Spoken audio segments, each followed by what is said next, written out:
মানে আমাৰ যি প্ৰশাসনীয় সেৱা সেই সেৱা আমি 14 তাৰিখৰ পাছতহে বেছি ইয়াত আমি ফলপ্ৰসূ কৰি তুলিব পাৰিম। তথাপিও তেখেতসকলে চিন্তন আৰু মননেৰে কিছু কিছু কাম আৰম্ভ কৰিবৰ কাৰণে ইতিমধ্যে প্ৰচেষ্টা হাতত লৈছে আৰু উন্নয়নৰ ক্ষেত্ৰত যিখিনি কাম কাজ আমি মানে সততে দৃষ্টি ৰাখিছোঁ ব্যস্ততাৰ মাজতো ইতিমধ্যে আজিও মই মানি পঠিয়াইছোঁ যাতে কামখিনি অতি সোনকালে অন্তত আমাৰ যিটো নেকি যান বাহনৰ জঁট, কাৰণ আগতে আপোনালোকে নিশ্চয় লক্ষ্য কৰিছে আজিৰ পৰা প্ৰায় 2-3 বছৰ আগতে যান জঁটৰ কাৰণেই আমাৰ গোটেই পৰিৱেশটো খুব বেয়া এটা মানে দৃশ্য আমি নিজে সন্মুখীন হৈছিলোঁ।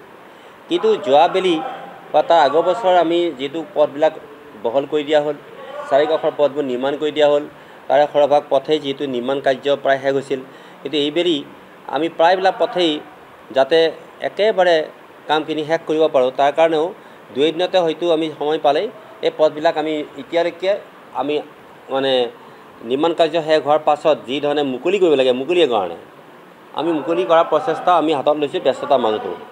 আৰু যেতিয়া পথসমূহ আমাৰ মুকলি হৈ যাব আৰু ইতিমধ্যে কিছু কিছু 2-এটা নতুন নতুন পথৰো সংযোগ কৰিবৰ কাৰণে ইতিমধ্যে মই নিৰ্দেশ দিছোঁ যাতে অন্তত আমি ফিভাৰ ব্লকৰ ৰাস্তা নহ'লেও আমি শিল বা আমাৰ বালিৰে ৰাস্তাসমূহ যাতে আমি সুন্দৰভাৱে নিৰ্মাণ কৰিব পাৰোঁ আৰু তাৰ পাছতেই আমি প্ৰণালীবদ্ধভাৱে আমি গোটেই পথবিলাকেই আমি ফিভাৰ ব্লকেৰে আমি কি কৰিম যে সেইখিনি পথ আমি নিৰ্মাণৰ কাৰণে আমি প্ৰচেষ্টা গ্ৰহণ কৰিম। মই এতিয়া আপোনালোকক ক'বলৈ পাই ধন্য মানিছোঁ এটা কথাৰ কাৰণে যে আমি এইবাৰ আগতকৈ কিছু কিছু কাৰ্যসূচী, সাংস্কৃতিক কাৰ্যসূচী আৰু অন্যান্য কিছু ব্যৱহাৰিক কাৰ্যসূচী ইয়াত সংযোগ কৰা হৈছে আৰু সেই লৈ আমাৰ ইতিমধ্যে আমাৰ বৈশ্য ডাঙৰীয়াই বিতংভাৱে কৈছে আৰু আমাকো অৱগত কৰাইছে সাংস্কৃতিক অনুষ্ঠানে। ময়ো এটা বস্তু বিচাৰিছিলোঁ যে দধিমথন নাটকখনেই যিহেতু আমাৰ মানে আপোনালোকে জানেই যে 5 এটি উৎসৱৰ লগত মানে কৃষ্ণৰ মহিমাৰ লগত বাল্যকালৰ শিশু লীলাৰ ক্ষেত্ৰত অত্যন্ত গুৰুত্বপূৰ্ণ, গতিকে সেইখন কৰাৰ কাৰণে মোৰ ফালৰ পৰা মই মানে হাত উজান দিছোঁ। আৰু লগে লগে এইটো কথা আপোনালোকক জনাবলৈ পাই সুখী হৈছোঁ যে আমি এটা কৃষ্ণৰ সমাৱেশ কৰিব পাৰোঁ নেকি, শিশু কৃষ্ণৰ সমাৱেশ কৰিব পাৰোঁ নেকি, শিশু কৃষ্ণৰ সমাৱেশ বা এটা প্ৰতিযোগিতামূলক নহ'লে দৰ্শনমূলক এটা সমাৱেশ কৰিব পাৰি নেকি, তেনেকুৱা এটা চিন্তা চৰ্চা কৰি আছোঁ। আচলতে কি হৈছে আমাৰ এইখিনি সময়তেই প্ৰধানমন্ত্ৰীৰ আগমন, এইখিনি সময়তেই আকৌ বহুত ধৰণৰ কাৰ্যসূচী আহি গৈছে, আমাৰ নিৰ্বাচন আহি গৈছে, যিহেতু দ্বিতীয় নিৰ্বাচনৰ কথা কৈছোঁ। সেইকাৰণে যিমানখিনি আমি চিন্তন মননেৰে আমি এইবাৰ ভাবিছিলোঁ যে মহিমা মণ্ডিত ৰূপত আমি আমাৰ এই যি ঐতিহ্যমণ্ডিত খতৰা সত্ৰ 5 এটি উৎসৱ আমি সুন্দৰভাৱে আপোনালোকৰ সৈতে এইবাৰ পালন কৰাৰ ক্ষেত্ৰত আমি আগবাঢ়িম আৰু আপোনালোকৰ সহযোগিতা, আপোনালোকৰ পৰামৰ্শ, আপোনালোকৰ মানে তীব্ৰ দৃষ্টি, কাৰণ কিছুমান শক্তি থাকে যে মানে যিবিলাক মানে এটা উচ্ছৃংখল শক্তি থাকে, কিয়নো এইবিলাক পাতিব লাগে, কিয়নো এইবিলাক নহ'লেও হ'ব, এই ধৰণৰ এচাম ব্যক্তি থাকিলেও মই জানো যে আপোনালোকৰ তীক্ষ্ণ দৃষ্টিয়ে সেই কিছুমান নেতিবাচক দিশবিলাকক আমাক কি কৰিব সজাগ সচেতন কৰি তুলিব। গতিকে মই আপোনালোকক আজি ধন্যবাদ জ্ঞাপন কৰিছোঁ, আপোনালোক আজি ইয়ালৈ আহিছে আৰু আমাৰ সাংস্কৃতিক বা সাহিত্যৰ দিশটোত মই ভাবোঁ যে আমাৰ ডেকা ডাঙৰীয়া, ডেকা বাপে তেখেত তাতে আছে, তেখেতে কিছু বক্তব্য প্ৰদান কৰিব আৰু কিবা যদি আপোনালোকে সুধিবলগীয়া আছে সুধিব পাৰে। কিন্তু মোৰ কথা হৈছে কি যে আমি আমাৰ গোটেই যিটো নেকি আমাৰ কাৰ্যসূচী, আমাৰ 5 এটি উৎসৱৰ কাৰ্যসূচী মোতকৈ আপোনালোকে বেছি ইয়াৰ সৈতে আত্মিক সম্পৰ্ক আছে। আপোনালোকে 2-এটা পৰামৰ্শ দিলে আমাৰ যদি সময় থাকে আমি হয়তো কিবা কৰিব পাৰোঁ, কিন্তু আমাৰ হাতত সময় নিচেই কম। আৰু এটা কথা আমি জানো যে আমাৰ যিমানে যি নহওক কিয় এই উৎসৱটিয়ে অন্তত মানুহৰ হৃদয় স্পৰ্শ কৰিবৰ কাৰণে ইতিমধ্যে সমৰ্থ হৈছে। আৰু তাতোকৈ গুৰুত্বপূৰ্ণ দিশ এটা কথা মই ক'ব খুজিছোঁ, যিহেতু নেকি আমাৰ প্ৰত্যেকেই আমি এই কথাটো প্ৰকাশ কৰাটো উচিত, আজি আমিও কথাটো মই প্ৰকাশ কৰিব নহ'ল।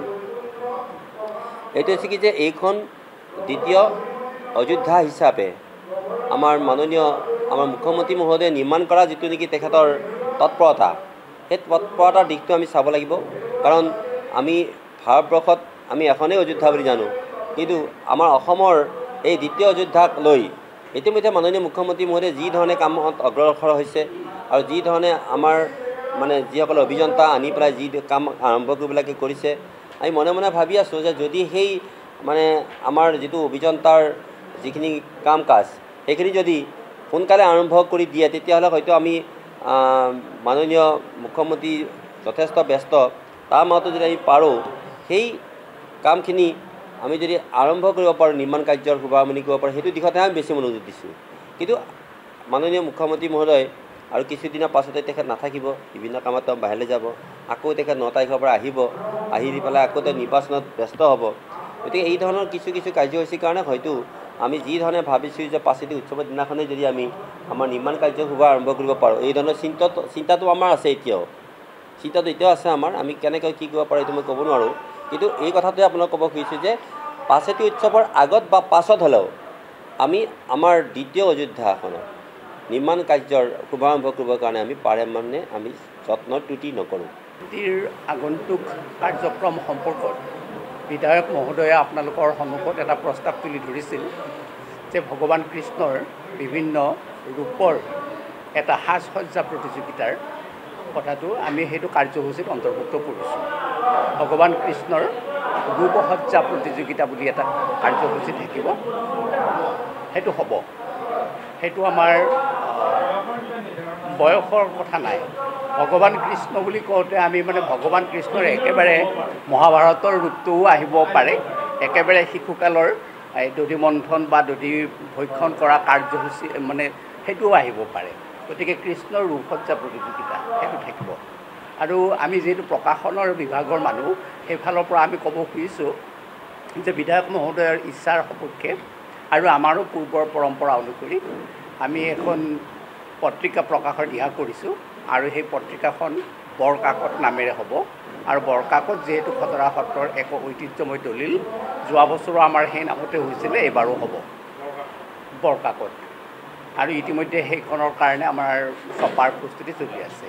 আমাৰ এখন কিতাপৰ ইতিমধ্যে 7টা মুদ্ৰণ সমাপ্ত হৈছে, খতৰা সত্ৰ আৰু ইয়াৰ ঐশ্বৰিক মহিমা। এই কিতাপখন অখিল ৰঞ্জন ভট্টদেৱে ৰচনা কৰা, সেইখনৰ 8ম মুদ্ৰণটো 5 আগে আমাৰ পুনৰ মুদ্ৰণ কৰা হ'ব। এই দুটা নতুন প্ৰকাশনৰ কথা আমি অষ্টম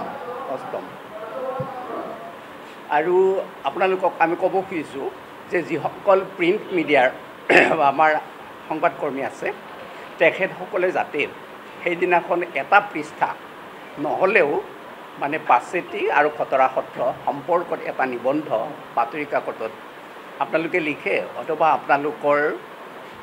আপোনালোকে আন কাৰোবাৰ জৰিয়তে লিখাই হ'লেও সত্ৰৰ পিছদিনা হ'লেও মানে অন্ততঃ 4 দিন চলে। গতিকে 4 দিনৰ ভিতৰত ওলালে ভাল হয়, আৰু সম্ভৱ যদি হয় এটা পৃষ্ঠা উলিয়ালে আমি বৰ ভাল পাওঁ। ইয়াৰ আগৰ আমাৰ যিবোৰ মহোৎসৱ অনুষ্ঠিত হৈছিল সেইবিলাকত আপোনালোকে একোটা পৃষ্ঠা উলিয়াইছিলে। হয়, সেইটো আমাৰ ফালৰ পৰা অনুৰোধ থাকিল। আৰু আপোনালোক ইলেক্ট্ৰনিক মিডিয়াৰ যিখিনি আছে, আপোনালোকেতো চলন্ত ধাৰা বিৱৰণী প্ৰচাৰ কৰে, সেইটোৰ কাৰণে আমি আপোনালোকৰ ওচৰত কৃতজ্ঞ হৈয়ে আছোঁ আৰু ভৱিষ্যতলৈও থাকিম। যিকোনো খবৰৰ বাবে যোগাযোগ কৰক 7099017330 লগতে 7099017110 নম্বৰত।